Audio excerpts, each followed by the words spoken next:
සාදුකාරයක් පවත්වන්න. මේ වෙලාව අපි වෙනදා වගේම යොදාගන්නේ ඔයගොල්ලන්ගේ ගැටලුවක් තියෙනවා සාකච්ඡා කරන්න. ඒකම අද මේ අවසාන දවස වෙනවා. වැඩසටහනේ 7 වෙනි දවසේ. මම මුලින්ම මතක් කරා ඒගොල්ලෝ දැන් මේ දක්වා පුහුණු වෙච්ච ඒවත් ඒ වගේම එකපාරට මේ පුහුණුව සම්පූර්ණ කරනවා කියන එක කවුරුවත් ඉන්න ඕනේ නැහැ.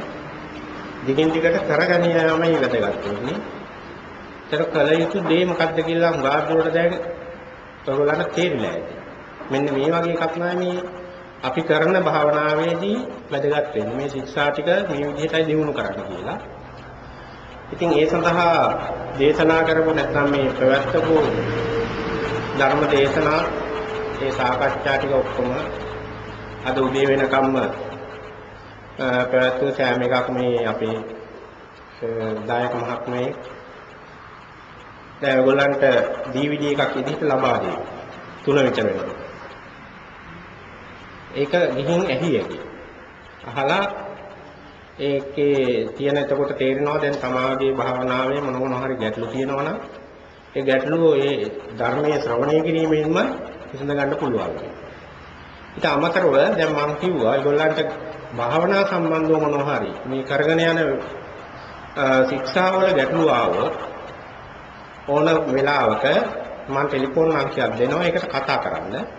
ඒ කතා කරනකොට බලන්න ඕනේ මෙහෙම වැඩසටහනක් තියෙනකොට එක මම ෆෝන් එක ඕෆ් කරලා නැත්නම් ෆෝන් එක උස්සන්න විදිහක් නැහැ. දැන් ඒකෙදි ඔයගොල්ලෝ අනුගමනය කරන්න ඕනේ කීප වතාවක් ගන්න. ඒ ගැටලුවක් නැහැ. හුඟක් අවස 6න් පස්සේ විතර ගත්තම ගැටලුවක්ම නැහැ. හුඟක් වෙලාවට මම ළඟ ෆෝන් එක තියෙනවා. ඒ ෆෝන් අංකය ලියා ගන්න.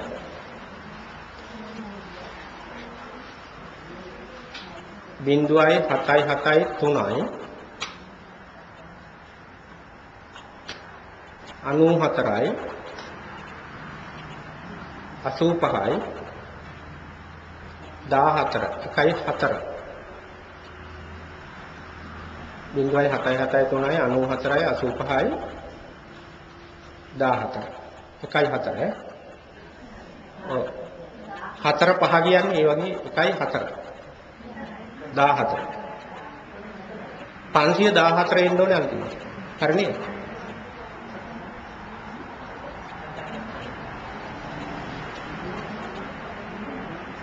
දැන් ඔහොම පෞර්ණාංකේ දෙන්නේ ඔයගොල්ලන්ට මේ ශික්ෂාව ගෙදෙද්දි ගෙනියන්න කියලා මේ කරන උදව්වකට.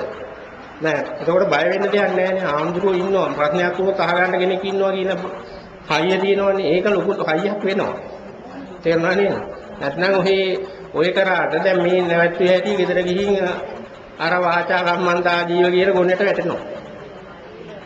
ඇයි ඔක්කොම ඉන්නේ එතන ඒ ටිකේ නම් ඔයගොල්ලන්ට කියලා 아무තු දෙයක් වෙන්නේ නැහැ. ඒකටම වැටෙනවා. එහෙම යන්නේ නැතුව මේක පුළුවන් විදිහට පුහුණු කරන්න. එතකොට ඒ ගෙදර දොරේ ඉන්න අයත් මේකට පුරුදු වෙනවා. වෙන ක්‍රමයක් මේකට නැහැ.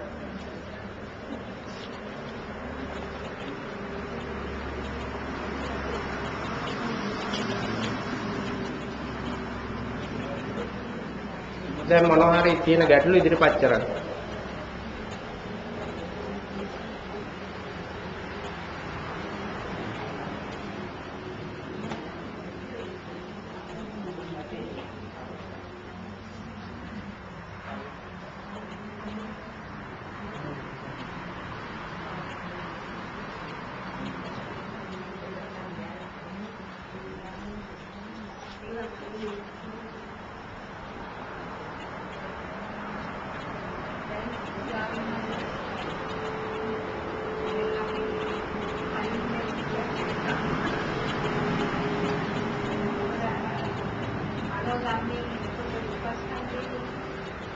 ඔව්.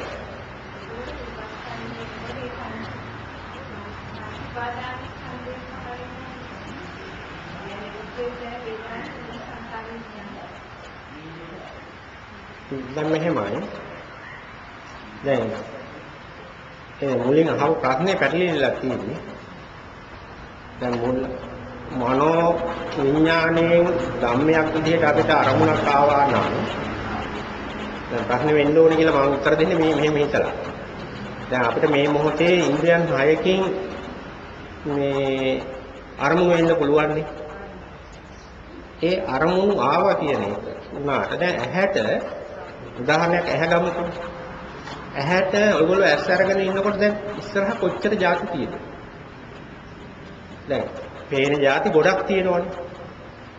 එක සැරේ පේනවා. දැන් මල් පේනවා. මේ බුදු පිළිම පේනවා. මේ කණු පේනවා. බෝධිය පේනවා. කොහොම ගොඩක් ಜಾති නේද එක සැරේ තියෙන්නේ. මෙන්න මේක හින්දා තමයි බුදුහාමුදුරුවෝ අර රූපස්කන්ධය කියන එකක් කියන්නේ. මේ ඇහෙන් විශාල අරමුණු ගුණයක් මෙතන අපි ළඟ එක ඉන්ද්‍රියකින් හදනවා. මේකේ හැබැයි මේ ගුණය තිබුණාට උපාදාන වෙන්නේ මේ ගුණයේ තියෙන හැම එකක්ම. ඒකයි අර දැන් පැහැදිලිව දැනගන්න ඕනේ බුදුහාමුදුරුවෝ පංචස්කන්ධය උපමා කරලා තියෙන්නේ රූපස්කන්ධය පෙනපිඩකට. පෙනපිඩ කියන එක ගොඩක් ලොකු මේ පොඩි කෑලි වලින් හුලම් බෝල වලින් හැදිච්ච ලොකු දෙයක්. බෝල ගොඩක් තියෙනවා. තේරුණා නේද? එතකොට අපිටත් මේ පෙනපිඩ වගේ එකක් තමයි මේ කියන මනසේ හැදෙන මනෝමය දෙයක්. මේක එච්චරයි වෙනස. මේක බාහිරව තියෙන දෙයක් කියලා ගන්න එපා. ඇහෙන් ඒ වගේ ගොඩාක් ಜಾති දැන් අපිට මේ මනෝමය විශේෂදී තැම්පත් කරගෙන ඉන්නවා. ඒ වගේම කනෙනුත් එහෙම රූප ගොඩාක් තැම්පත් කරගෙන ඉන්නවා. ඒ කියන්නේ දැන් ඔයගොල්ලන්ට ඇහෙනවා වාහන යන ශබ්ද, කුරුල්ලන්ගේ ශබ්ද, මම කතා කරන එක. ඔහොම ශබ්ද ගණනාවක් ඇහෙනවා. එහෙම නේද? ඒ ශබ්ද ටිකත් රූපස්කන්ධයේ කොටස්. තේරුණානේ? ඒ වගේම ඔයගොල්ලන්ට නොයෙක් විදිහේ සුවඳ දැනෙනවා. ගන්ධ සුවඳ. ඒ ගොඩක් අරකින් කොටස. එතකොට ඒ වගේම දිවෙනුත් දැන් මොනවා හරි කටේ තියෙනවා නම් නිකන් තිබුණත් දැන් නේරහ හරි එහෙමත් දැනෙනවනේ ටික මන් නේද? ඒවත් ගත්තොත් අර ගොඩ. අර රූපස්කන්ධික කෑලි මේ කියන්නේ. එහෙම පද්ධතියක් අල්ලගෙන ඉන්නේ. දැන් කයටත් එහෙම දැනෙනවා. ඊළඟ කකුල් නැමිච්ච දැන් දැනෙනවා. විවිධ වේදනා ස්වરૂපයෙන් දැනෙන්නේ ඒව තමයි. දැන් රූපේ නැති වුණාට ප්‍රකට වෙනවා කියලා කියලාට වේදනාව. ඒ රූපයේ තියෙන අංගයක් විතරයි මතක තියාගන්න එක. එතකොට කයනොත් මෙහෙම ගොඩාක් જાති අල්ලගෙන ඉන්නවා. ඊට පස්සේ තමයි අර ඔය අහල් ප්‍රශ්නේ ළඟට යන්නේ ධම්මයෙන් කොහොම දේවල් අල්ලගෙන ඉන්නවා. ඒත් රූප ගොඩක්. තේරුණානේ? දැන් මේ මනෝමය රූප මේ කියන්නේ. ධම්මෙන් අල්ලගන්න දැන් ඔයගොල්ලන්ට ගෙදර මතක් වෙනවා. දරුව මතක් වෙනවා. උදේ කාලේ කරපුවා මතක් වෙනවා. මේවා දැන් ඇහැට පේන්නේවත් නෙවෙයි කනට ඇහෙන්නේවත් නෙවෙයිනේ. නමුත් ඒ සියල්ලගේම මේ මතකයේ රැඳිලා තියෙන රූපමය පැත්තක. ඒකෙන් ඒ කියන රූප එතකොට මනෝමය රූපමයි. තේරුණා නේද? දැන් වෙනස තියෙන්නේ ඔන්න ඔය ධම්මයෙන් අලුත් දෙයක් අලුතෙන් කරන්න දෙයක් නෑ මනෝමය රූපයට. ඇහෙන්නම් පරිවර්තනයක් වෙලා තමයි මේ ගොඩ හැදෙන්නේ. පංචේන්ද්‍රියෙන් පරිවර්තනය වෙලා හැදෙන්නේ මනෝ ඉන්ද්‍රියෙන් ඒක ඒ හැදිච්ච විදිහටම තියෙනවා. ඔච්චර තමයි වෙනස. දැන් ඔය ගොඩේ දැන් ඉන්ද්‍රියන් හයෙන්ම මේ රූප ගොඩක් නේ එතකොට එන්නේ. ඇහෙනුත් එන්නේ රූප ගොඩක්. කනෙනුත් එන්නේ රූප ගොඩක්. මේ ගොඩ ඇහි තියෙන ඔයගොල්ලන්ගේ අවධානය ඔය ගොඩෙන් එකකට ගන්නවා. එක මොහොතක එකක ඉන්නවා. අනිත් ටික අතහරින. නෑ. ඒකේ ඉන්න විදිහ මනෝමය විතරක් නෙවෙයි මේ පද්ධතියේම හැටි. දැන් ඉන්නේ එක කණෙන් ආපු එකක් වෙන්නත් පුළුවන්. ඇහෙන් ආපු එකක් වෙන්නත් පුළුවන්. ඒක අනිත් ඉන්ද්‍රිය තුනෙන් වෙන්නත් පුළුවන්. නමුත් මේ ඔක්කොම ගන්න පුළුවන් වෙන්න නම් අර ඇහෙනොත් හදලා තියෙන්න ඕනේ මනෝමය තත්ත්වයක්. සංකල්පීය ස්වરૂපයකට හැදිලා තියෙන්න ඕනේ මේ රූපය. මේක තමයි පැටලෙන තැන. ඒ කියන්නේ අපිට ඇහෙන් එළියට එන එකක් ඇහැට කරන්න පුළුවන් දෙයක් නෙවෙයි මේ වෙන්නේ. දැන් කියන්නේ චක්කු සම්පස්සය කියලා අහ වචනයක් අහලා තියෙනව නේද? මෙන්න මේකයි ওই රූපය. රූපස්කන්ධේ රූපය. දැන් එළියේ තියෙන එක නෙවෙයි. දැන් මලක් පේනවනම් මල නෙවෙයි. ඇහත් නෙවෙයි. ඇහැයි මලයි හින්ද ඇතිවෙච්ච විඥානයක් නෙවෙයි. ඔය තුනම හින්ද ඇතිවෙච්ච ස්පර්ශය. ස්පර්ශය කියන්නේ එතකොට මනෝමය රූපයක්. තේරුණා නේද? ආන්න ඒක තමයි මේ ගන්න අපි පංචස්කන්ධය. දැන් එහෙම ගොඩක් අපිට තියෙනවා. ඒවා තමයි ඔයගොල්ලන්ට ඔය ඉදිරියේදී ඇස් අරගෙන ඉන්නකොට පේන ඔක්කොම જાති එහෙම ඒවා. හැබැයි ඕකෙන් උපාදාන එකක්වත් වෙන්නේ නැතු වෙනකොට. ඔහෙ තියෙනවා. ඔහෙ තියෙනවා කැමති නම් ගත්තගෙන නිකන්. තේරුණානේ? මෙන්න මේ කැමැත්ත අකමැත්ත තීරණය කරන බලවේගය තමයි ප්‍රශ්න තියෙන්නේ. එතකොට කෙලෙස් බහුල ආශ්‍රව බහුල මනසකින් ඒ කැමැත්ත ගන්න එක විදිහට. අඩුවෙන් ඒක ග්‍රහණය කරන්න තව විදිහට. තේරුණානේ? අපි අභ්‍යන්තරේ මේකට පෙළඹීම මේවා ග්‍රහණය කරන්න පෙළඹීමක් තියෙන ඒවා තමයි දික්ටි සංකප්ප ඇතුලේ තියෙන්නේ. දික්ටි ඇතුලේ තමයි බලවෑම තියෙන්නේ. ඒක තමයි බුදුහාමුදුරු දික්ටි කියලා කියන්නේ. එන්නේ බලපෑම උද අරක ග්‍රහණය කරනවා. දැන් ග්‍රහණය කරපුවම උපාදාන වෙනවා. එතකොට තමයි මම දැක්කා මට පෙනුණා මට ඇහුණා ඕක තමයි උපාදාන. දැන් ඔයගොල්ලන්ට බුදුහාමුදුරුවෝ කොල්ල ගෙනහිල්ලා තියෙන මාර්ගය පැහැදිලි වෙන්න ඕනේ. දැන් ඔය කිව්ව කතාව අහන. දැන් මේ 6කින් ඇති වෙන එක නෙමේ පංචස්කන්ධේ 6 පොළකින් ඇති වෙනවනේ. ඔයගොල්ලෝ දැන් වෙනකොට ඕක එක පොළකට කොටු කරනවා. ඒ කියන්නේ ඒ කොටු කරපු ක්‍රමය ඔයගොල්ලන්ට දැන් තේරෙන්න ඕනේ. නැතුව මේ ඔයගොල්ලන්ට ඕනේ গুপ্ত දෙයක් කරා නෙමෙයි බුදුහාමුදුරුවෝ. පාටිහාරයක් පැහැවත් නෙමෙයි. බොහොම සරල දෙයක් මේ කරේ අර 6ෙන් එනකොට මේ පංචස්කන්ධය තේරුම් ගන්න බෑ අපිට. බැරි නම් මේකේ අඩු කරනවා ඉන්ද්‍රියෙන්. දැන් ඉන්ද්‍රිය අඩු කරලා දැන් ඔයගොල්ලෝ ඇහැ කියන එක වැහුවා ඇස් දෙක වහලා. එතකොට ඔන්න ඇහැ පේන රූප වලින් පංචස්කන්ධයට අරමුණු ගන්න උපාදාන කරගන්න එකක් නෑ. මොකද ඇස් දෙක වහපුවම රූප වෙන්නේ නෑ. ශබ්ද අඩු තැනකට ගියා. මොකද වෙන්නේ? අර පංචස්කන්ධය කෙට්ටු වෙනවා. ඇයි? අඩු රූප ශබ්ද ගන්න ඇහෙන්නේ. ඊට පස්සේ ඒ ඇහෙන ශබ්ද ගණන් ගන්න නැතුව හිටියම ඇහුණට කරන්න දෙයක් නෑ. ගණන් ගන්නවා කියන්නේ මොකද්ද? උපාදාන වෙනවා.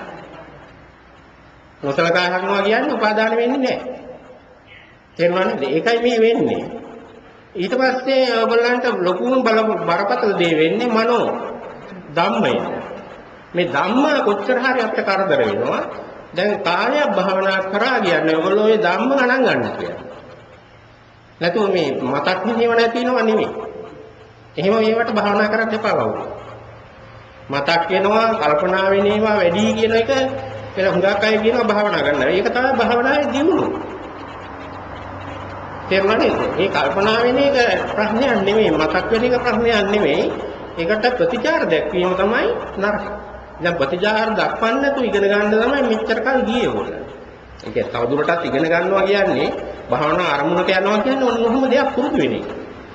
නැතුව මේ එන එක බදා ගන්න එක නෙමෙයි. ඒක නම් දැනුත් කරන්නේ ඒකනේ. ඉතින් ආයෙ ඉඳගෙන මේ වගේ පණසලකට ඇවිදින් භාවනා කරනවා කියලා තෝ කරන්න ඕනේ නැහැ. ගෙදර ඉඳලා කරපුවා ඉවරයි. තේරුණා නේද? එහෙම බෑ. මේක ශික්ෂාවක් කියන්නේ අර එන ඒවා ගණන් ගන්න නැතුව ඉන්න. එතකොට ඔන්න දැන් මනෝ ඉන්ද්‍රියෙන් මේ දේ වැහෙනවා. දැන් ඊළඟට තියෙන ප්‍රශ්නේ තමයි කාය ඉන්ද්‍රිය ගත්තොත් කාය ඉන්ද්‍රියට දැන් හුස්ම තේරෙන්නේ. මේක වරද්ද ගන්න එපා. මම කිව්වා පැහැදිලිව මේ දේශනාවලත් ඇති මේක කයෙන් තේරුම් ගන්න දෙයක්. කායනුපස්සනාවට වැටෙන්නේ එතකොට. මනසෙන් තේරුම් ගන්න එකක්ම නෙමෙයි. එහෙම තේරුම් ගත්තොත් සමත භාවනාවකට ඔයගොල්ලෝ මේ ආනාපානෙ ගෙනියනවා. විපස්සනා නෙමෙයි ඒක. ඒක එකපාරට Tamanට තේරුම් ගන්න බෑ. Taman මේ ශික්ෂාවේ ගිහිල්ලා ඒ තැන්වලදී වටහාගෙන සතිය පිහිටවීම අනුවයි වෙන්නේ. කයට සතිය පිහිටවීම අනුව. දැන් ඔහොම ගිහිල්ලා අවසානයේ හුස්ම විතරක් තේරෙනවා කියන්නේ ඔයගොල්ලෝ පංචස්කන්ධේ රූප දෙකයි ඉතුරු වෙන්නේ. මොහොතක් ගත්තා කියන්නකො මේක හැම වෙලෙම තියනව නෙමෙයි. ඔයගොල්ලන්ට කියලා තේරෙන්නේ ආස්වාසය තේරෙනවා ආස්වාස වේලාවේදී. පාස්වාසය තේරෙනවා පාස්වාස වේලාවේදී. මේ දෙක තේරෙන්නේ කොහෙටද? කයට. කයට ස්පර්ශයක්. එතකොට මනසිනුත් මොකක්වත් නැත්නම් මෙහෙම තැන් ජීවිතයේ කොච්චර හරි තියෙනවා කියන එක නෙමෙයි භාවනාදී එතෙන්ට යන්න යාලා ගොඩක් වෙලා ඉන්න පුළුවන් කියන එකකුත් නෙමෙයි මම මේ කියන්නේ. දැන් මේ උදාහරණ ගන්නනේ. ආස්වාසේ පාස්වාසේ විතරක් තේරෙනවා නම් ඒගොල්ලන්ගේ රූපස්කන්ධයේ රූප දෙකයි තියෙන්නේ. අර මහා ගොඩ බස්සලා ගෙනිහිල්ලා දෙකට. නෑ එතකොට ඒ ආස්වාසයෙන් හින්දා තමයි ඒගොල්ලන්ට වේදනාව ඇති වෙන්නේ. ආස්වාසයෙන් හින්දා තමයි සංඥාව ඇති වෙන්නේ. ආස්වාදයෙන් හින්දා තමයි සංස්කාර කරන්නේ. මම හොඳින් භාවනා කරනවා නෑ මේක මොකද්ද ඔය කියන්නේ සංස්කාර. ආස්වාදයේ තේරෙනව හොඳට. මේක තමයි විඤ්ඤාණ. එතකොට ඕක තමයි පංචස්කන්ධය. තේරෙන්නේ නැහැ නින්ද කියලා. කිසිම සමාවක් නැහැ. දැන් කිසිම දෙයක් තේරෙන්නේ නැත්නම් මේ ඉන්ද්‍රියන් හයට නින්ද ගිහිල්ලාම නැත්නම් තියෙන කියලා. වෙන මොකක් වෙන්නේ? වෙන මොකක් හරි වෙන්න බෑ. ඒ කියන්නේ මේ ඉන්ද්‍රියන් ටික තිබුණොත් විතරයි අපි සජීවී. මේ ටික නැති වෙනවා කියන්නේ අපි නිින්දේ. තේරුණා නේද? අඩ නිින්ද වෙන්නත් බෑ ගැඹුරු නිින්දේ.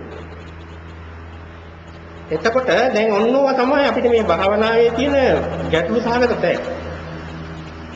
සමහර පොත්පත් වලත් කියනවා නැත්නම් දේශනාවලදී ඔයගොල්ලෝ ඇහලා ඇති මෙන්න මේ වගේ තත්ත්වයක් තමයි හොඳ කියලා. මොකවත් තේරෙන්නේ නැති. එහෙම එක බුදුහාමුදුරන්ගේ ධර්මයේ නන්නේ. මොකවත් තේරෙන්නේ නැති එක නෙමෙයි හොඳ. තේරෙන්න ඕනේ අනිත්‍ය දුක්ඛ අනාත්ම. මොකවත් තේරෙන්නේ නැහැ කියන්නේ අනිත්‍ය දුක්ඛ අනාත්ම නෙමෙයි. ත්‍රිලක්ෂණය නෙමෙයි චතුරාර්ය සත්‍යයක් නෙමෙයි. පටිච්චසමුපාදයක් නෙමෙයි. මොකක්වත් නැති එකේ හිස් භවයේදීද පටිච්චසමුපාදය. චතුරාර්ය සත්‍යයක් තියෙනවා. ත්‍රිලක්ෂණයක් තියෙනවා. මේකක්වත් නැහැ. ඒ කියන්නේ එතන ඔය කියන අදහසට වැඩි වෙනසක් තියෙන්නේ. මොකක්වත් දැනෙන්නේ නැතුව නෙමෙයි දැනෙනවා. ඒක තියෙන්නේ මෙහෙම දෙයක් වෙන්නේ. ඒ සාර්ථක වෙලා භාවනාවක් සාර්ථක වුණොත් කවුරු හරි ඕනම් භාවනාවක් කරනකොට දැන් හිස් වේගයේ ඉන්නවා. කාමරයක් කියන්නකො උඩිනොත් වහලා යටිනොත් වහලා වටේටත් වහලා තියෙනවා. මේකේ ඉන්නවා. ඉන්නකොට කවුරුවත් මේක හිස් බව තේරෙනවා. හිස් බව තේරෙන්නේ කාටද? අන්න එයා ඉන්නවා. දන්නේ නැති. තේරුණා නේද?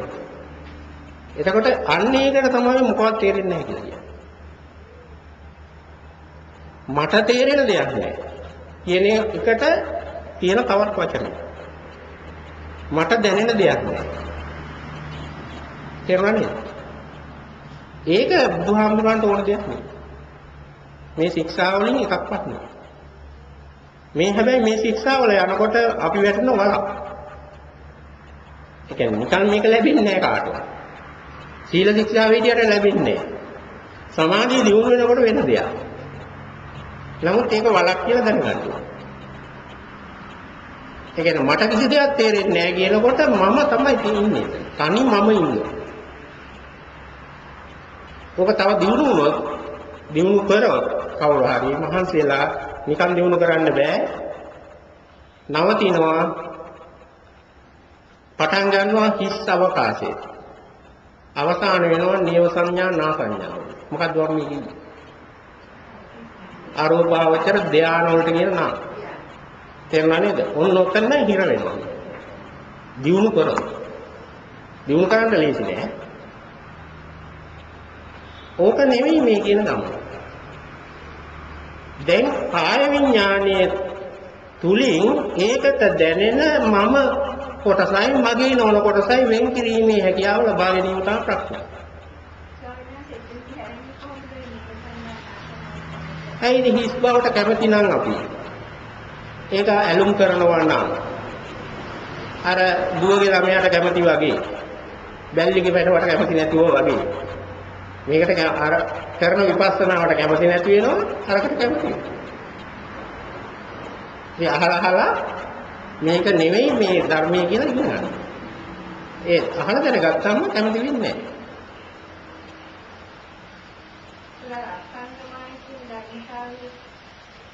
අත්ංගමය නෙවෙයි ඒකට මම නෙමේ හිස් භවයේ ඉන්නේ. හිස් භව හොඳයි. එතකොට මට දැනෙන සැපයක් ඒක. මට දැනෙන වින්දනය. අත්ංගමය වෙන්නේ මගේ තියෙන සැප.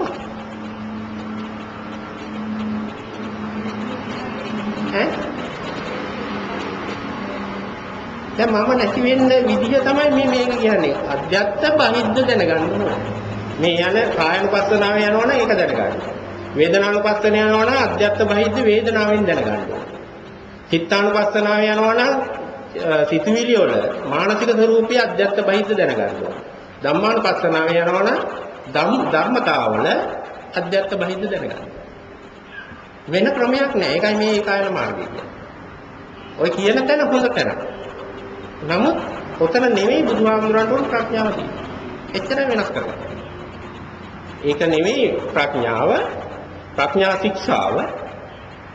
මේ සමාධි ශික්ෂාවෙන් අපි ඇදලා දාන හොඳ පැත්ත. හැමෝම යන ස්වභාවික පැත්ත. එතෙන්ට පුරුදු වෙන්න හොඳ නැහැ කියන එක තමයි මේ දෙන උපදේශය.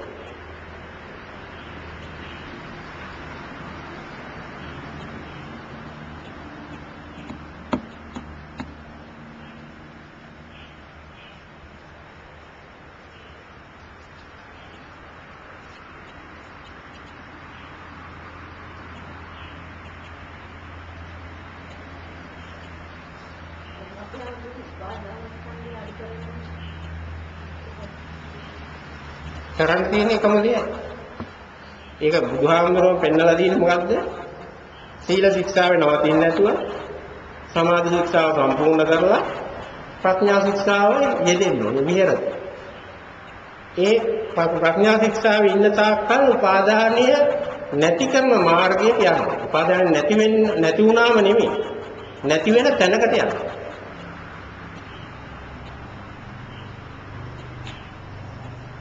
ඒකෙන් හැර වෙන ක්‍රම නැහැ. එකම එක ක්‍රමයමයි තියෙන්නේ. දැන් වෙන ක්‍රම විදිහට පෙන්වන්න පුළුවන්. දැන් භාවනා හරි මොනවා හරි මේ මං කිව්වේ අර දැන් අර කතා ටිකක් කියා දුන්නේ ඉස්සෙල්ලා අර මනමාලියේ සෝවාන් වුණා කියලා මේක වෙලා. උපාදාන නැතිවීමෙන් තමයි සෝවාන් වුනේ. හරි. නමුත් මේ ශික්ෂාව යා ගියා. ගෙනිච්ච බුදුහාමුදුරුවෝ කෙටි කාලෙකින්.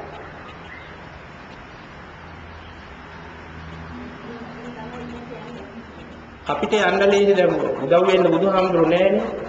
දීලා තියෙන ශික්ෂාවේ යන එකෙන් තමයි අපිට යන්න පුළුවන්. වෙන විදිහට කල්පනා කරලා යන්න බෑ. තර්ක කරලා යන්නත් බෑ. වෙන පූජා ක්‍රමයකින් යන්නත් බෑ. සිල් රැකීමෙන් යන්නත් බෑ. සිල් රැකීමෙන් යන්න පුළුවන්. බෑ. මොකද එතකොට ශික්ෂා තුනයි මෙතන බලපාන. අනිත් පහට මොකද වෙන්නේ? ඒ පහ පිරෙන්නේ නැහැ මේක යන්නේ.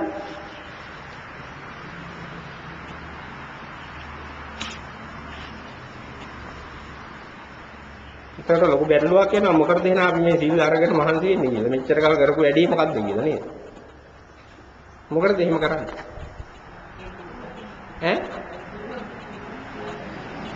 දැන් මේ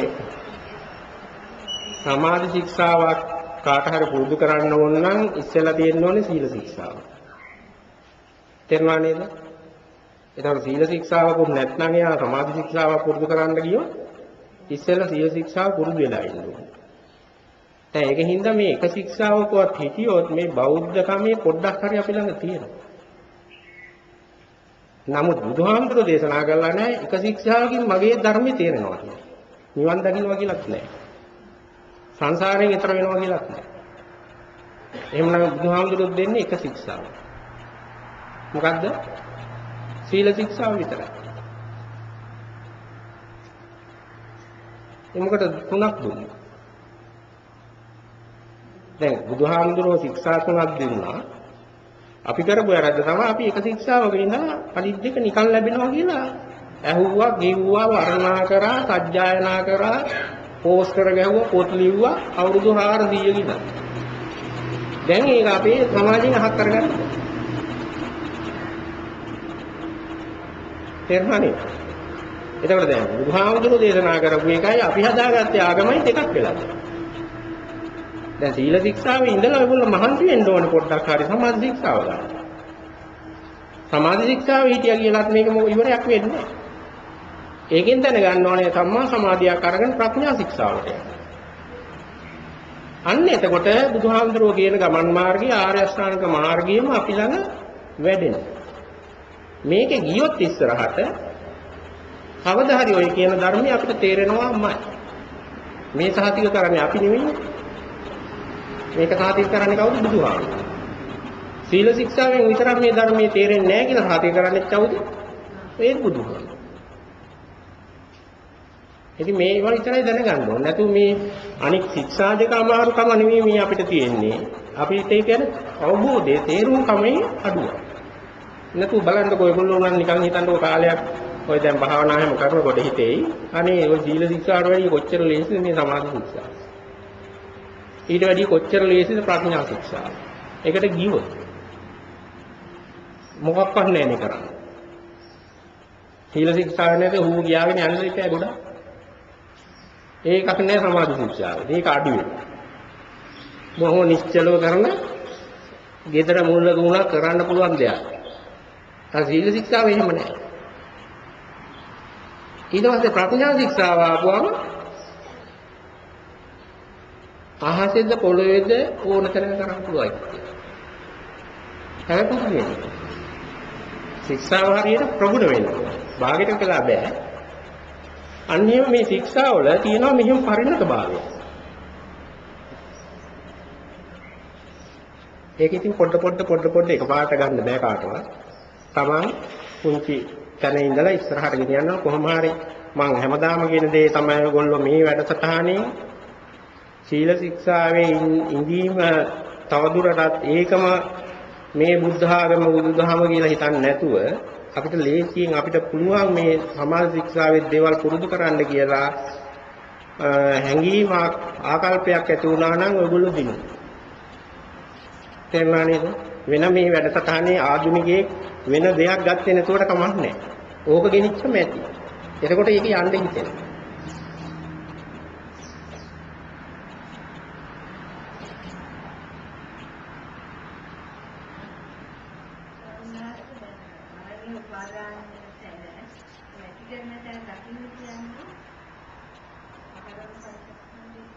මොකක්ද තේරුන්නේ නැහැ.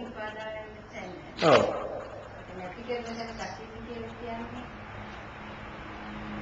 මරණය උපාදාන වෙන තැන නැති කරන තේරුන්නේ නැහැ. මොකක්ද කියන්නේ?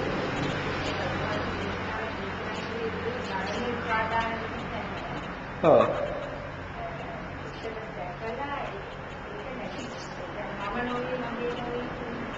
දැන් මේකයි මම කිව්වේ ඒක අදහස වෙනස්. ඔය විදිහ අදහසකට නෙමෙයි මම කිව්වේ.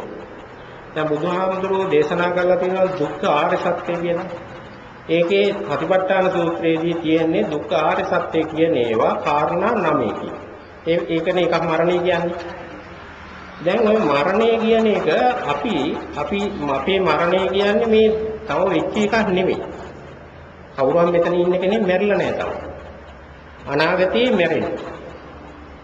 නමුත් අනාගතයේ මැරෙන එක වර්තමානයේ දුකක් වෙන්නේ කොහොමද කියන එකයි මේ බුදුහාමුදුරු පෙන්නන්නේ. අනාගතයේ මැරෙන එකට තමයි ඒක මතක් වීම තුල තමයි ඕගොල්ලන්ගේ හැසිරීම රටාව ඔක්කොම වෙනස් වෙන්නේ. දැන් අපිට තේරුන්නේ නැතුවට ඔයගොල්ලෝ සාමාන්‍යයෙන් කකුල ගලක වද්ද ගන්න නැතුව යන්නේ පරිස්සමෙන් ඔන්න ඔය උපාදානිය උදයි. දැන් බලන්නකො ටික පොඩි ළමයින් නම් ওই ගතිය අඩුයි.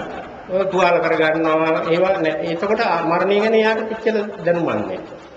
දැන් ඔය දීනිය අමාරුවෙන් වැඩිච්ච අය කොහොමද කියලා බලන්න. පුංචි තුවාලයක් හැදෙනවට කැමතිද? මොකද යාකමැති? තුවාලේ කෙලවර කොහෙද තියෙන්නේ? සීනිය නම් අමාරුයි. එතකොට උපාදාන වෙන්නේ මරණය. තේරුණාද? ඕකෙන් නවතින්න බෑ. මොකද දැනගත්ත කියලා නවතින්න බෑ. ඉස්සෙල්ලා දැනගන්න ඕන උපාදාන වෙන්නේ නැති තැන මනසින් හොයාගන්න ඕන. ඒක හොයාගන්න නම් ඔයගොල්ලන්ට ඔය වෙන කල්පනා කරලා බෑ, සාකච්ඡා කරලා බෑ. මරණයක හරි මේ කිව්වේ කාරණා දුකේ කියන කාරණා ටික විශ්ලේෂණය කරා කියලා බෑ. එහෙනම් වෛද්‍යවරුන්ට උපාදාන නැති වෙන්න බෑ මරණය. නේද? ඇයි මරණය ගැන වැඩි මේකට ගන්න ඒගොල්ලෝ? එහෙම එකක් වෙන්නේ. දැන් මෙතන තියෙන ප්‍රශ්නේ බුදුහාමුදුරුවෝ පෙන්වන්නේ ශ්‍රාවකයාට මම බුදුහාමුදුරුවෝගේ ධර්මානුකූලව මෙන්න මේ උපාදාන නැති තැනක් තියෙනවා අන්න ඒක හඳුනගන්න. ඒකේ හඳුන ගන්න ඕනේ අර කියපු මරණය හෝ ඉපදීම හෝ කියන එකාංගයක් නෙමෙයි මේ උපාදාන නැති තැන. අරවා සම්බන්ධයක් නෙමෙයි මේ කියන්නේ. උපාදාන නැති තැන ඉස්සෙල්ලා හඳුනගන්න. අන්න එහෙම හඳුනාගත්තොත් ඕක මේ සත්‍ය තේරෙනවා. හඳුනාගත්තා කියන සෙනිකව හඳුනාගත්ත හැටි තේරෙනවා නෙමෙයි. උපාදාන නැති තැන වටනවා කියලා තේරුම් ගන්නවා. ඒවත් ගැටලු වෙනවා. ඒකට තමයි මේ ශික්ෂා කියන්නේ. දැන් ඔයගොල්ලෝ උපාදාන නැති තැන හඳුනා ගන්න යන ශික්ෂාව තමයි ඔය ඉති අධ්‍යත්තාංගාව කායකායනුපස්සී කියන්නේ. මේකෙදි වෙන්නේ උපාදාන නැති තැනකට කියන්නේ. මේකෙදි ඔය දැන් මේ විදිහට තමන්ගේ කය ගැන නිරීක්ෂණයේ තියෙනකොට ඔය කියන දුක් එකකින්වත් පීඩා තිබුණාද කියලා බලන්න ඕනේ ගිහිල්ලා ඒක. ඒකේ හැසිරෙන විහරණය කරන්න පුළුවන් අය බලන්න ඕනේ. ඔය කියන එක ජාතියේට ප්‍රශ්නයක් වුණා. ඉපදී. ජරාවේකට ප්‍රශ්නයක් වුණා. මරණයේකට ප්‍රශ්නයක් වුණා. ශෝකයේ ප්‍රශ්නයක් වෙනවා. පරිදේවයේ ප්‍රශ්නයක් වෙනවා. ඒ වගේම දුක්ඛ දෝමනස්ස උපායාස කැමැතිදී නොලැබීම මේ කියන අංග 7 ඒකට බලපෑම් කරන්න පුළුවන් ශක්තියක් තියෙනවා. නෑ. ඒක තමයි ප්‍රඥා ශික්ෂාව කියන්නේ. ප්‍රඥා ශික්ෂාවේදී මේ උපාදාන නැති තැන තමයි පෙන්වන්න යන්නේ. දැන් අර ඉස්සෙල්ලා දැන් අර නොමහත් ඉස්සෙල්ලා ප්‍රශ්නේ තියෙන්නේ හිස් බව කියන එක ප්‍රඥා ශික්ෂාව නෙවෙයි සමාධි ශික්ෂාව. එතකොට මම ඉන්නවා මගේ වෙනසක් නැහැ. නිත්‍ය මමෙක් හැදෙනවා. හැබැයි ඒ මම ප්‍රණීත මමෙක්. දැන් ඉන්න අතපය තියෙන, ගැහැණු පිරිමිකම් තියෙන, ඉගෙනුමක් තියෙන, අවබෝධයක් තියෙන, ඒ කියන ඔක්කොටම වැඩිය පිරිසිදු මමෙක්. එච්චරයි වෙනස. අන්නතර තමයි වෙනස. දැන් මම නැති වෙන තැනයි සියුම් මමෙක් හැදෙන තැනයි තමයි මේ සමාධි ශික්ෂාවේදී අපිට සියුම් මමෙක් හදලා දෙන්න ස්වභාවයෙන්ම හදලා දෙන්න. අපිව යොමු කරමු. දැන් ඒක නැතුව බුදුහාමුදුරුව පෙන්නන ප්‍රඥා ශික්ෂාවට පැන ගන්න ඕනේ සම්මා සතියක් ඇති වෙන්න. ඒක තමයි එහෙම ප්‍රඥා ශික්ෂාවට පණින්න පුළුවන් වෙන්නේ ඔයගොල්ලන්ගේ ඒ සියුම්මම හදන එකට ගන්න ඒක භාවනාවක් නේ. ඒ භාවනාව සතර අතිපට්ඨානෙන් එකකට හරවන්න ඕනේ එතනදී. ඉස්සෙල්ලා කරාට කමන්නේ අනිත් භාවනාව අදාළ තැනදී සතර අතිපට්ඨානෙට හැරෙන්න ඕනේ. ඒකෙන් තමයි වෙන්නේ. ඒ දැන් ආනාපාන සතියෙන්නේ. දැන් ඔකම අනිත් භාවනාවකදී කර හැකියි. දැන් මම අපි කතා කරේ ලේසියෙන් මේක විතරයිනේ. අනික කතා කරන්නත් බෑ මට තේරෙන්නේ නැති. ඒක ඉතින් ගුරුවරු එක්ක සම්බන්ධ වෙන්න ඕනේ. කොහොමද වෙන්නේ? නැත්නම් මට මේ වගේ උත්තර දෙන්න බෑනේ. තේරුණා නේද? හැබැයි මතක තියාගන්න ඕනේ හරි ගුරුවරයා හොයා ගන්නත් ඕනේ. නැත්නම් ඔයගොල්ලෝ යන්නේ වෙන කොහෙද? දැන් චිත්තානුපස්සනාවෙම මුලින්ම ගන්න ගුරුවරු ඉන්නවා ලංකාවේ. හොඳ අය ඉන්නවා. වේදනානුපස්සනාව ගන්න අයත් ඉන්නවා.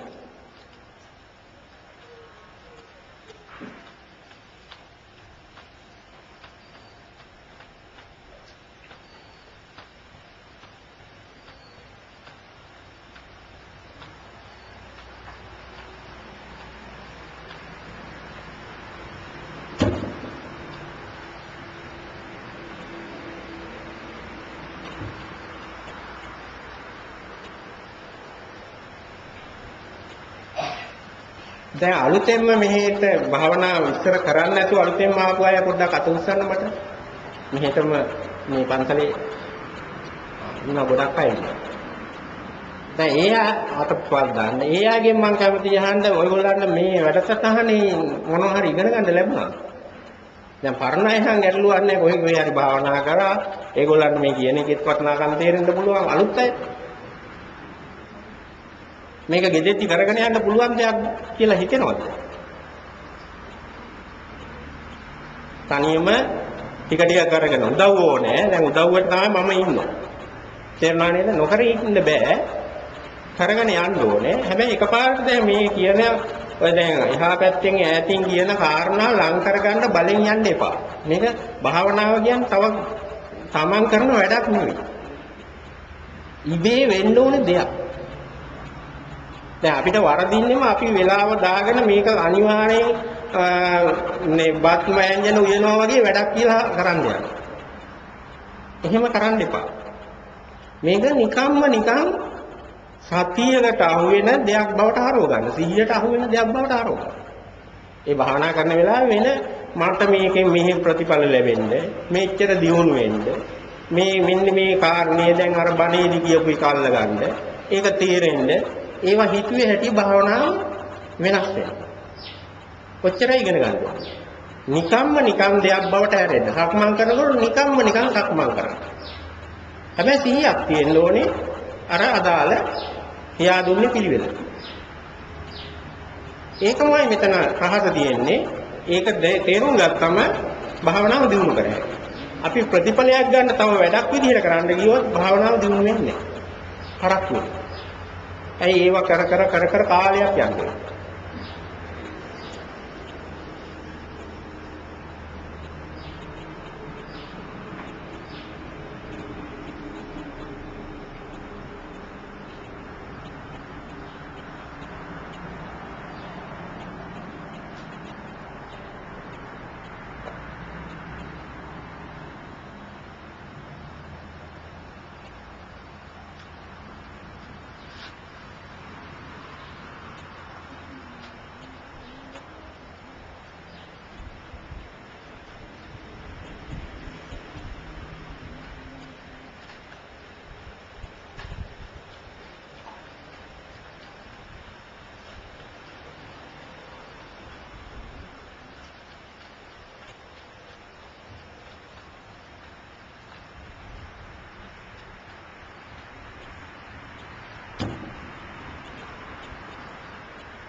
මේක අහන්න ප්‍රශ්නයක් නැද්ද?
ඒක තමයි දැන් තියෙන ප්‍රශ්නේ.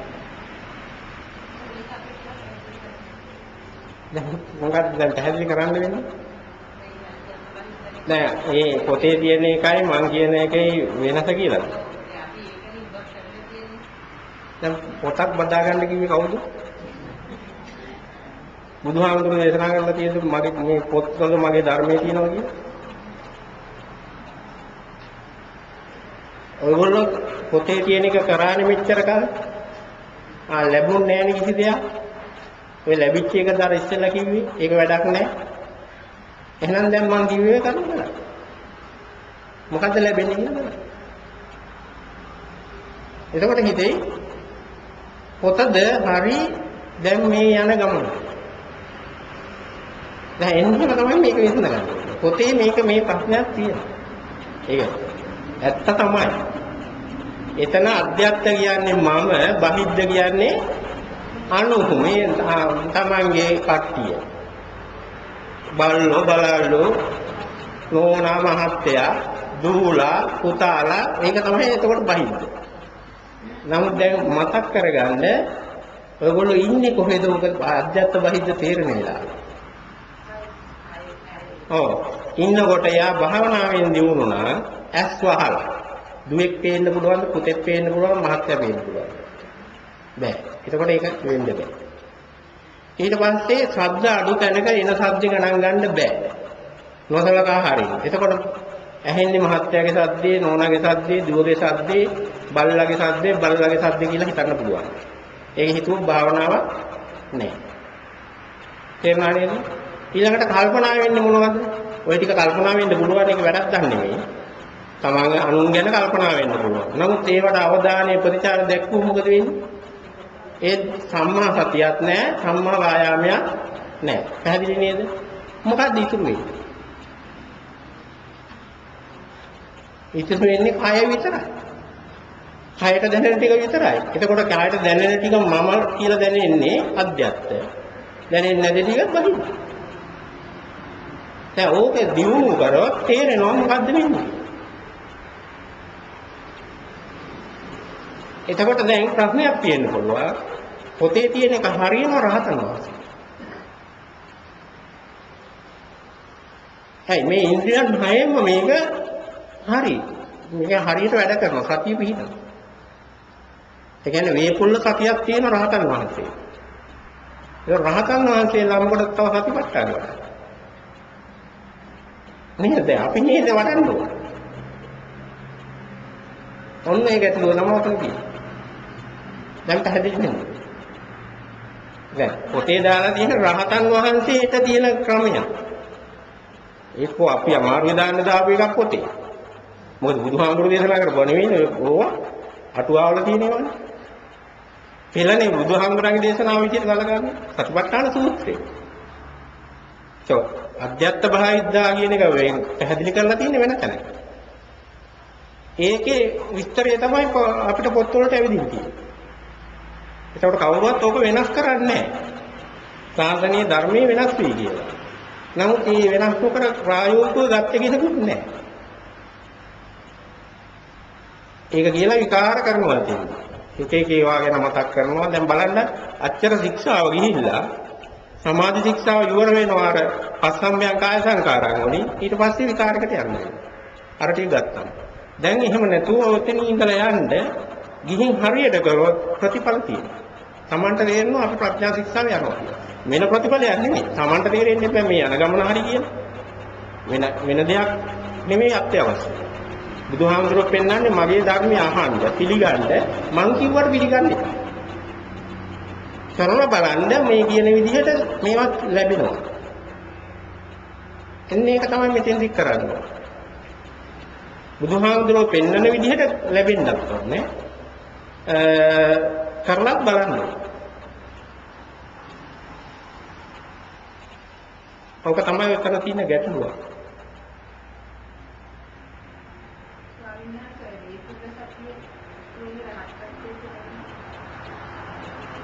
නැත්නම් එහෙම සතියක් පිළිටන්න බෑ. ඒ කියන්නේ අපිට තියෙන සතිය ඒකේ අඩුපාඩු කඩතුණු තියෙනවා. නමුත් ඒක දිනු කරලා කවදා හරි මේ පුල්ල සතියකට යන ගමනක තමයි දැන් පේනවනේ අර සති ඉන්ද්‍රිය, සති බල, සති සම්බොජ්ජංග. මේ සති සම්බොජ්ජංගේ වැඩිලා පස්සේ වේපුල්ල සතියකට යනවා. මේ බොඥංග ධර්ම ටික තමයි අවසානයේ ඔතෙන්ට ගියන්නේ.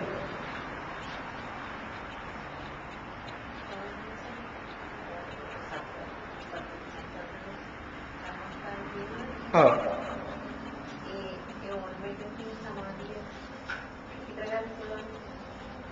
ඔව් දැන් ප්‍රාණිකයටත් වැදගත් වේවි.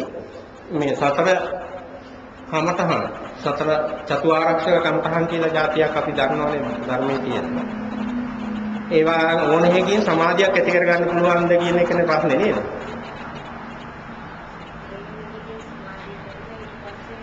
ඔව් දැන් මේ උතර තියෙනවා මෙහෙම ගැටලු කීපයක්. මේ චතුආරක්ෂාව කියන්නේ කාටද ආරක්ෂාව කියන ඉස්සෙල්ලා හොයාගන්න. දැන් ඔයගොල්ලෝ මෙච්චර කල් චතුආරක්ෂා කියලා මෛත්‍රී භාවනාවයි බුදුගුණ භාවනාවයි දස අසුභ භාවනාවයි මරණානුස්සතියයි කරේ කාට තමන්ගේ දරු පවුලේ අයට ආරක්ෂා. තේරුණානේ? දැන් මොනවා හරි හානියක් වෙයි භූතයන්ගෙන් කියලා මෛත්‍රී භාවනාව. සත්තුන්ගෙන් හානි වෙයි කියලා මෛත්‍රී භාවනාව. මේක තේරුම් ගන්න බලන්න. මෙන්න එහෙම ආරක්ෂාවක් නෙමෙයි අපි අහලා තියෙන ආරක්ෂාව. ඔයිට වැඩි ගැඹුරක් උතන තියෙනවා. චතුආරක්ෂාවෙන් කරලා දෙන්න හදන්නේ ඇත්තනම් බුදුහාමුදුරුවෝ ගෙනියන මේ සතිපට්ඨානයේ යාට වඩන්න බැරි වෙනවා. සතිපට්ඨානයේ වැඩිීමේදී ආරක්ෂාවකට අවශ්‍ය දෙයක් ඉතින්. දැන් අපි හිතමුකෝ සතිපට්ඨානයේ භාවනා ක්‍රමයක් වඩන්න ගිය කෙනාට හුඟක් වෙලාවට මේ කාම සම්පත්ම මතක් වීම ඒවටම හිත යෑම ඒවම ලිපිලායම ගෙවල් දොරවල්ම දූ දරුවෝම රැකිරක්වාව මේ සමාජ ගැනම කල්පනාව වැඩි නම් එයාට සතිපට්ඨානය වඩන්න බෑ. මොකද මේ කාම කියන ගුණය එයාගේ මනසේ වැඩි කල පුරුදු වෙච්ච ජීවියෙක් වෙලා. දැන් එයාට විකල්ප විදිහට අසුභය මුලින් වඩන්න දෙනවා සතිපට්ඨානෙ නොකර. මොකටද? සතිපට්ඨානය කිරීම තරම් සුදුසු මනසක් එයාට නැහැ. ඒ කියන්නේ සතිපට්ඨානයටයි එතකොට මේ කියන ආරක්ෂාව. තේරුණානේ? දැන් තමන්ගේ ජීවිතේම ලොකුයි. මම ඉහළයි. මේ විදිහටම හිතන මිනිහට ඒත් බැරුව යනවා සතිපට්ඨානෙ වඩා. එතකොට යා මරණය ගැන මෙනෙහි කරන්නේ. මරණානුස්සතිය වැඩුවම යාට සතිපට්ඨානෙට යන්න ලේසි වෙනවා. දැන් බුදුහාමුදුරුවෝ කෙරෙහි ශ්‍රද්ධාවක් නැහැ. මේවා මොනවද කියලා විශ්වාස කරන්නේ නැහැ. බුදුහාමුදුරුවෝ කෙනෙක් හිටියක් දන්නෙත් නැහැ කියනවා. නැත්නම් ලංකාවේ බුදුනා කියලා කියනවා. ඒ ඇත්ත වඩන්නේ මොකද්ද? ඔව් බුදුහාමුදුරුවෝ ඉපදිච්ච තැන වැඩක් නැහැ මේකේ. බුදුහාමුදුරුවෝගේ ධර්මයේ වැදගත්. තමන් ළඟ තියෙනවා ධර්මයේ ඇත්තද කියන එකද බලන්න කියන්නේ බුදුහාමුදුරුවෝ. ඉපදිච්ච තැන වැඩක් තියෙන්නේ නැහැ. ධර්මයේ තමන් ළඟ තියෙන ඇත්තද බලන එක. එතකොට ඕක නැහැ කියන එක ශ්‍රද්ධාව අඩුකමන්නේ. එතකොට බුදුගුණ භාවනාව වඩන්න. කාලයක් මනස එකට ප්‍රගුණ වුණාම යාගේ මනස සතිපට්ඨානයේ වැඩිවීමට සුදුසු බවට හැරෙනවා. මිනෝමිනිහෙ පේන්න බෑ බල්ලේ පේන්න බැරි නම් දකින්න හත්තුන්ට ගගහා යනවා නම් කිසිම කරුණාවක් නැත්නම් මනසේ එයාට සතිපට්ඨානෙ වඩන්න බෑ. එයා මොකද්ද කරන්න ඕනේ? මෛත්‍රිය වඩන්න. ඒකින්ද ඔයගොල්ලෝ මේක දැනගෙන කරන්න. එතකොට තමන්ගේ දැන් කාමයේ ගැන කාම ලෝකයේ තියෙනවා දේවල් ගැන මනස යන්නේ නැත්නම් වැඩිය අසුභේ වැඩුවා කියලා කිසි දෙයක් වෙන්නේ නැහැ. උදව්වක් වෙන්නේ. තේරුණානේ? ඒක වඩන්න ඕනේ ඒ වගේ මානසික තත්ත්වයන් තියෙන අය. සතිපට්ඨානෙ තේරෙනවා නම් ඕව වඩන්න ඕනේ. ඒ පිටියෙන් කියන්න තියෙන උත්තරේ. දැන් මෙච්චර කල් වැඩිලා අය කරන්න ඕනේ ඒගොල්ලන්ට වඩාත් හතරක් වැඩුවා නම් වඩාත්ම මේකෙන් පහසු වෙලා තියෙන්නේ සහනයක් තියෙන්නේ හොඳින් කරගන්න පුළුවන් මොකද්ද ඒක කරන එකයි. නැතුව මේ ලයිස්තුවක් කරා කියලා අර ඩිප්ලෝමා 50ක් 60ක් ගත්තා කියලා රාතික දෙන එකක් ධර්මයේ නෑ. තේරුණා නේද? මම මේකත් වැඩුවා කාටද කියන්නේ? මෛත්‍රී බුදුහාමුදුරුවෝ. ඒක අකුණු දෙන්න දෙන්නේ නැහැ. ඒ හින්දා මේක ඩිප්ලෝමා සාතික නෙමෙයි. ඒ හින්දා ඔයගොල්ලෝ මේ ඔක්කොම කිරිල්ල නෙමෙයි වැදගත්. දැන් සතර කමඨහන් වලින් යම හතරම පුරුදු කරලා යනකොට එකක් වඩාත්ම ගැළපෙනවා නම් ඒ කියන්නේ Tamante එක සහනයක් තියෙනවා නම් ඒ භාවනාවයි මෛත්‍රී භාවනාව කියන්නකො. අනිත් තුනම නවත්තලා ඒක කරා. මේ සතිපත් මේ භාවනාවට අමතරව මේකත් කරමින් ඒකත් කරා. දැන් එහෙම නැතුව දැන් ඔයගොල්ලන්ට යම් කිසි විදියක මේ භාවනාවේදී මේ සතිපට්ඨානය වඩනකොට ගැටලු ටිකක් එනවා. මේ ගැටලු වලදී යම් කිසි ප්‍රශ්න වුණොත් ඒ ප්‍රශ්න වලදී ගුරුවරයෙක් ඕනේ අර කමඨහන් වලට මාරු කරනවා. ඔයගොල්ලෝ මාරු කරලා හරියන්නේ. ඒකේ හේතුව තමයි ඒ අදාළ මානසික தත්ත්වයට අනුව දැන් ඉස්සරහදී උනත් කරන භාවනාව අනුව වෙනස් කරන්නේ. දැන් ඔයගොල්ලන්ට ඒක වලකින්න තමයි දැන් ඒ වගේ බලපාන හින්දා හැමෝටම ඒවා බලපාන්න පුළුවන්. ඒක වළක්වන්න එක උපක්‍රමයක් තමයි සක්මන් භාවනාවයි මේ දෙක එකතු කරන්නේ. තේරුණා නේද? දැන් ඒගොල්ලෝ සක්මන් භාවනාවයි වාඩි වෙලා කරන භාවනාවයි දෙකම එකට කරනකොට අර කියන සතිපට්ඨානයේට චතුආරක්ෂක භාවනාව වලින් ආරක්ෂාවක් සපයන දවස්තාව අඩු වෙනවා. ඒලකයට ඕනේ නැහැ ඇත්තටම. ඕනෙම නැහැ. මේ කරපු අය දැන් අර හතරෙන් කොයි ගහරි Tamanට පහසුක කරගෙන යන්න. ඒකයි කරන්න ඕනේ. ඒක තමන්ම තෝරලා තමන්ට පහසුවේ අනිකට වැඩි මේ භාවනාව කිරීම සුවයක් පහසුවක් කියලා දැනෙනවා නම් ඒ හතරෙන් තුනක් හරි ගන්න එක්කෙනා ඒ පහසු මේක කරන්න.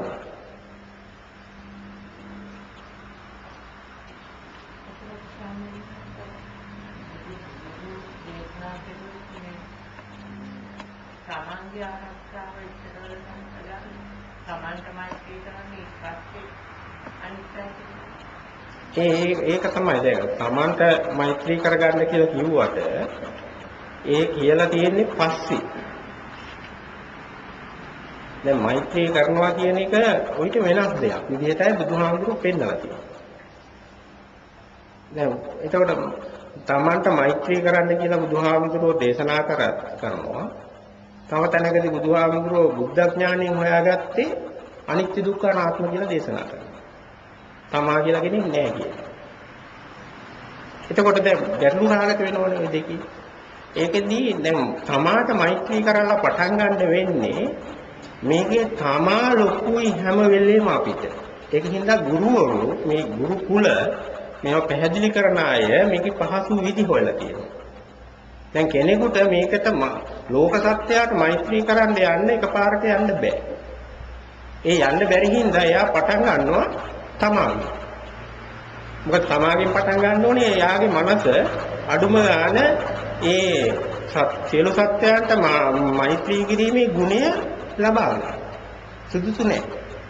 සුදුසුකම ලබා ගන්න කරන මුල් පියවරක් විදිහටයි තමාට මෛත්‍රී කරන්නේ. එහෙනම් තමයි ඉස්සරහට යන්න ඕනේ.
එහෙමනම් දැන් 2:05 වෙලාව වෙන ගැටළු සාකච්ඡා කරපු දෙයක් තව තියෙද? නෑ. එහෙමනම් අපි පොඩි විවේකයක් අරගෙන විනාඩි 10ක වගේ ඔයගොල්ලෝ ආයෙත් මෙතන